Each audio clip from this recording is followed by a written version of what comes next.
Hi, Gary Bonnell here. I've been asked many times about what it was like for my turning point, meaning where I had been traveling through life, uh, adapting in one way, and then suddenly there was a turn. I had been meditating for a number of years, and my first wife and I divorced. It was mutual. We had grown apart. We had children, and we agreed to continue being good parents to the children. And I had my own space. And so in my own space, I created a meditation room. Um,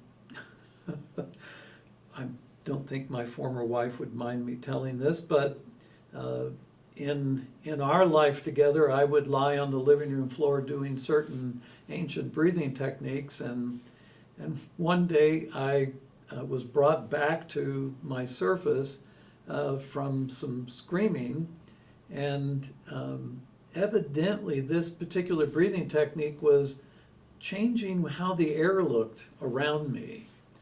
And my former wife was standing on the sofa. She had been reading a novel, was standing on the sofa screaming, "Why can't you just drink beer and watch TV like other men?" So, so I'm doing meditation and pranayama, and she's reading romance novels. So we were drifting apart. So I digress. Let me begin to explain my unfolding. So in this new space I was living in, I created this wonderful meditation area. I had this very old prayer rug that I found, and I had put a fountain and had peace lilies all around, and had a fish tank, and I was surrounded by nature, and it was a sunroom that looked out onto a forested area, and there were 3 skylights, and so it was luminous, and it felt so good to sit. And back then I could sit in full lotus, so I would be sitting and my spine would feel expanded and upward, and this was a technique, a meditation technique that had been taught to me by my grandmother Rowena, who had been a student of Paramahansa Yogananda's. So it was from a lineage. It was an idea from a lineage, and she said, if you do this, one day it will give you a gift. And I said, okay. And I thought Rowena was one of the most incredible people on the earth, so I paid attention, and I did this meditation technique for a long time.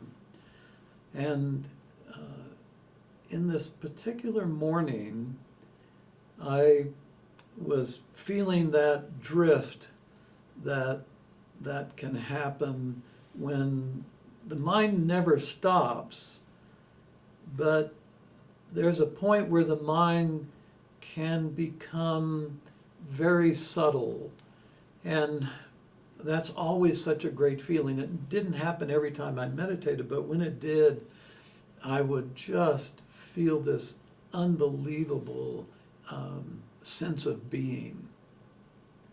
So this particular morning, I was there, and I was drifting downward, felt this incredible, overwhelming joy, and a voice said, "Open your eyes." And it was a voice right back here behind my right ear, and I knew it wasn't my voice or my thoughts. It was, open your eyes. And I thought, boy, this is me interfering with this incredible space I'm in. I'm just going to, breathe in a more intense manner and settle back into it. And I did that, and the voice said in a stronger voice, "Open your eyes." And I didn't know what it was, never had experienced it before, so I did. I opened my eyes. And I opened my eyes and kept opening my eyes, nothing was there. My body wasn't there, the floor, all these wonderful things in this meditation space, the outside, forested area, nothing was there. Nothing. It was a peachish gold, sparkling energy, nothing else. So I thought, okay, well, you've broken yourself here, buddy. And I closed my eyes and I started feeling that downward sensation that then expands out into this incredible field of joy. And I was down in that space, and the voice gently said, "Open your eyes." And I did. And as my eyes opened, all of this sparkling energy began to form all the details of my meditation space and all the details outside. My body, everything was being formed by these particles of energy. And it started slowly at first and then got very excited and very exaggerated, and then everything really came into sharp focus. And it was amazing, that realization that we're all made from the same substance. Everything is made from the same energy. That everything is the same. We have perceptions of difference. Once all the exaggerated energy activity ended, I closed my eyes again. And this time I didn't feel that kind of drifting, like a leaf drifts in the fall on the breeze. It was this immediate plunge into that depth, that space. I could literally feel my base chakra and my spleen chakra and my solar plexus and my heart. I could feel that energy very specifically, and in the throat chakra and in the brow and the crown. And I could feel how that energy loops out of our body back into the earth, and how we, through our root chakra inside the arches of our feet, and it comes up through the back of our knees and then up into our base chakra. I could feel that chi, that life force through every part of my body. And the images I was being shown were really astounding and worldly and yet otherworldly. Stuff that I had read about in certain Hindu texts and some ancient texts. It was the most amazing thing to experience how we live, how our bodies actually survive, and how everything is made of the same energy, the same substance. And that was the turning point for me. I had practiced meditation and pranayama for a long time, and Rowena said the gift would be given, and I knew I could hear her saying that to me after I stood up off my prayer rug, and it was almost I could be there in that conversation with her again.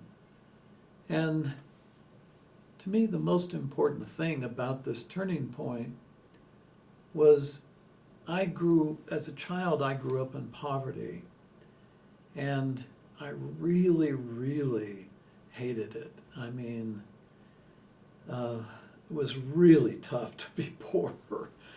And not just, sometimes going to bed with a stomach ache because I hadn't eaten all day, but it was also the fact that other people seemed to be enjoying life, having so much, bicycles and, And as a kid,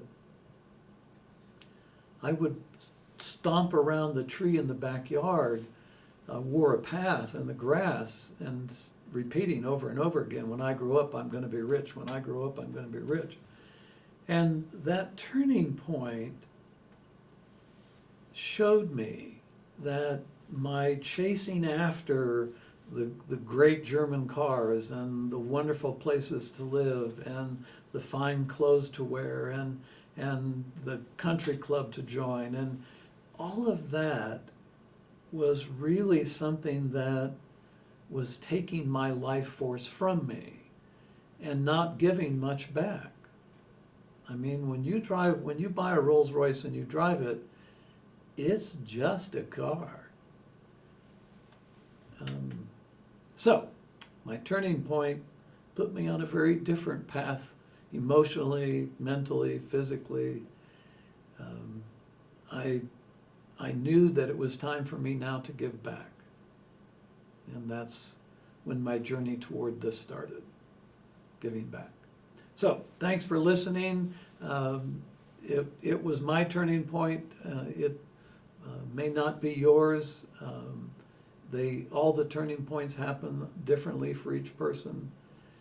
But thanks for listening, and hope to talk to you again. Thanks.